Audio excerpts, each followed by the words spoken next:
আসসালামু আলাইকুম। টুম্পাস হেভেন থেকে আমি টুম্পা আছি আপনাদের সাথে। আজকে আপনাদের সাথে শেয়ার করব সয়াবিন আর আলু দিয়ে দেশি মুরগি রান্নার রেসিপি। তো অনেকেই যে সয়াবিনটা খেতে পছন্দ করে না, যদি এভাবে রান্না করেন সয়াবিনটা খেতে অনেক ভালো লাগে। আর সয়াবিনের ভিতর যে একটা গন্ধ থাকে, তো এটা অনেকের কাছে বাজে লাগে। কীভাবে রান্না করলে সয়াবিনের এই গন্ধটা লাগবে না, সেই টিপসটা আমি শেয়ার করব। আমি এখানে দিয়ে দিচ্ছি ফ্রাই প্যানে 1 কাপ তেল, সাথে দিয়ে দিচ্ছি আমি 2 টেবিল চামচ রসুন বাটা, 1 টেবিল চামচ দিয়েছি আদা বাটা, দিয়ে এগুলো একটু ভালো করে নেড়ে কষিয়ে নেব। আমি এগুলো একটু কষিয়ে নিচ্ছি, এগুলো একটু হালকা ভেজে নেব তেলে, যাতে করে একটু কড়া ভাজি হয়, পেঁয়াজ রসুনের ভাজা গন্ধটা যায়। তো আমি একটু সময় নিয়ে এগুলো ভেজেছি। আর এখানে দিয়ে দিচ্ছি সাথে পেঁয়াজ কুচি 1 কাপ, আর দিয়ে দিচ্ছি এখানে 3টি এলাচ ও 3 টুকরা দিচ্ছি দারচিনি, 1 টুকরা বড় দারচিনিকে ভেঙে এটা 3টা ছোট টুকরা করে দিয়ে দিয়েছি।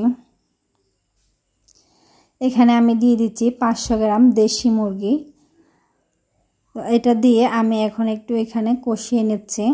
রেসিপিটি যদি ভালো লাগে লাইক কমেন্ট শেয়ার করবেন, সাবস্ক্রাইব করে চ্যানেলের পাশে থাকবেন। এটা আমি লো আছে ঢেকে 5 মিনিট একটু কষিয়ে নিব তেলের সাথে আর আদা রসুনের সাথে। এখানে আমি এখন অন্য কোনো মশলা ব্যবহার করি নাই।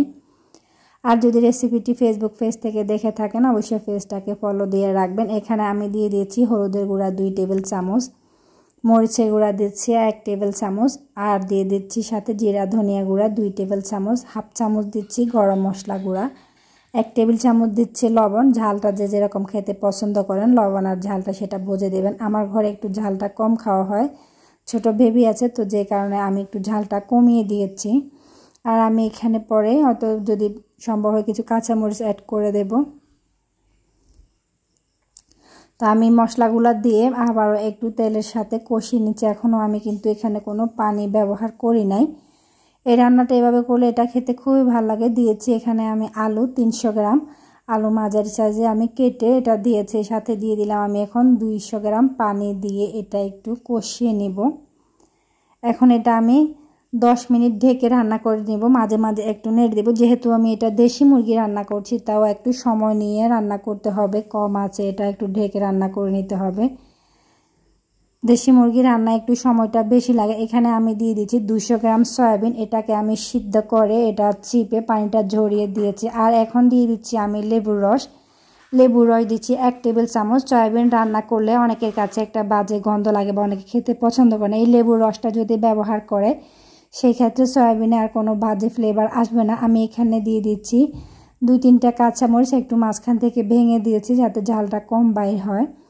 তো যদি লেবুর রসটা ব্যবহার করেন যে সয়াবিনের একটা গন্ধ আছে, তো সেটা লাগবে না, অবশ্যই লেবুর রসটা ব্যবহার করবেন। আর আমি এখানে দিয়েছি 400 গ্রাম পানি। আমি এর আগে একদিন সয়াবিন রান্না করেছিলাম। সয়াবিনের ফ্লেভারটা যে খুব খারাপ বা গন্ধটা খারাপ সেরকম না, কিন্তু অনেকের কাছে এটা পছন্দ লাগে না, তো সেই ক্ষেত্রে লেবুর রসটা ব্যবহার করতে পারেন। তো আমার ছেলে বললো যে আমার একটু গন্ধ লেগেছে, তবে আজকে আমি যখন লেবুর রসটা ব্যবহার করছি আর সেরকম কোনো গন্ধ লাগে নাই। তো আমি এটা ঢেকে আরও 20 মিনিট একটু রান্না করে নিয়েছি। আমার এটা মোটামুটি হয়ে এসেছে। চুলার আঁচটা কমিয়ে দিয়ে এটা আমি আরও 5 মিনিট রান্না করে নেব। যেহেতু আমি দেশি মুরগি রান্না করছি, দেশি মুরগি রান্নাতে একটু সময় বেশি লাগে। আমি চুলার আঁচটা বন্ধ করে দিয়েছি, একদম লোতে রেখে কিছুক্ষণ রান্না করে এখন বন্ধ করে কিন্তু আমি চুলা থেকে নামাই নাই, আরও কিছুক্ষণ চুলায় রেখে দিচ্ছি যাতে চুলার গরমে এটা আরেকটু কুক হয়তো হয়ে গেল আমার সয়াবিন দিয়ে মুরগির মাংস রান্নার রেসিপিটি ভালো লাগলে অবশ্যই বাসায় তৈরি করবেন। আল্লাহ হাফেজ।